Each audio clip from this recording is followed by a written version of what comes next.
Good morning, ladies and gentlemen. This is James Ramos from At the Quarter Pole, and here's my action reaction to the notes and also to the Alabama Stakes that was run at Saratoga yesterday. And my reaction to that race was that Norm Cassie had good cheer under the barrel. I mean, he had both Lucara and also Nitrogen, the two speed horses of the field and also the class. Now, Nitrogen has been proving it since they got him off the turf, and he's won a second race on the dirt. We got to remember this was a tactical race where but Norm Cassie had both Nitrogen and Lucara dictating the pace. You could tell by the fractional time that Goodcheer had no chance to kick it in and try to win this race. The fractional time was at 25. The half was at 49 and 1/5. And Goodcheer ran an incredibly good race. Again, a marked improvement from his last race before he ran this race. He would be an interesting possibility to win the Breeders' Cup Distaff, but he's going to have his hands. She's going to have her hands full with the likes of Torpedo Anna. Also, Lucara might show some speed in that race at the entry of the race. I don't think she wants to go the mile and 1/8.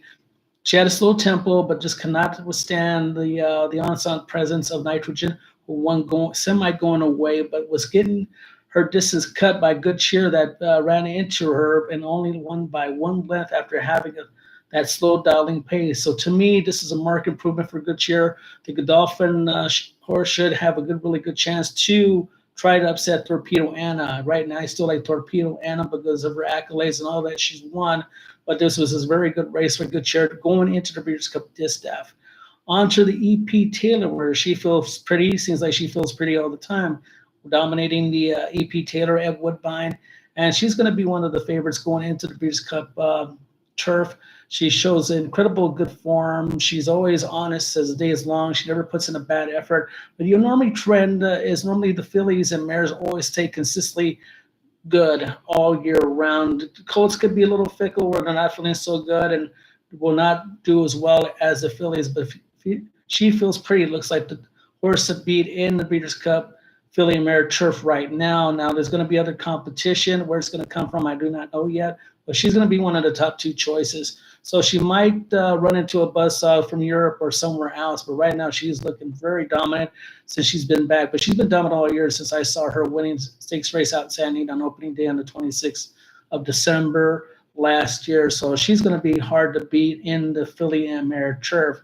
Now across the Atlantic and onto the Curragh, where Zaran, owned by the home colors of the Aga Khan, who has already deceased but still is a color bearer of the race, looked quite impressively, beating Los Angeles in that race. Again, Los Angeles has not showed anything in the last two races. Now, the only point I can make for Los Angeles is that he's been coming out washed out the last two races, and maybe he's having a health issue, but he's been out of form for about a year and a half. Los Angeles originally tried to get out to the Breeders' Cup last year, but was completely out of form. He was beaten fourth by Zaran, and I just can't see taking any kind of money, even in a strong overlay. And I mean, a miracle has to pop up where he shows the form he had about a year and a half ago. But Zaran showed a really good race where he came through the rail. He had an entry made that set the pace and ran second. It was a semi-dolly pace. The reason why the entry made because Los Angeles likes to run on the front end or close to the pace. They took that away from Los Angeles. So ran a really good race, and this just gives the homebred of the Aga Khan stables another bullet in the Breeders' Cup turf, or should have Caladigan if they bring him out. And as I made a point last video, that the Aga Khan is the trainer of this Caladigan doesn't really bring horses out like other trainers, like Durbet Well would have brought him out.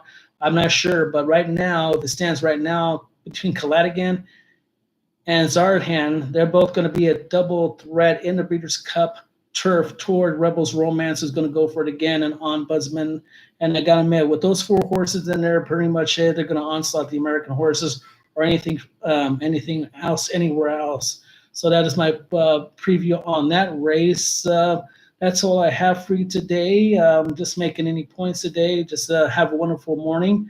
This is James Ramos from At Quarter Pole, where winning and history run neck and neck. Have a good morning, folks.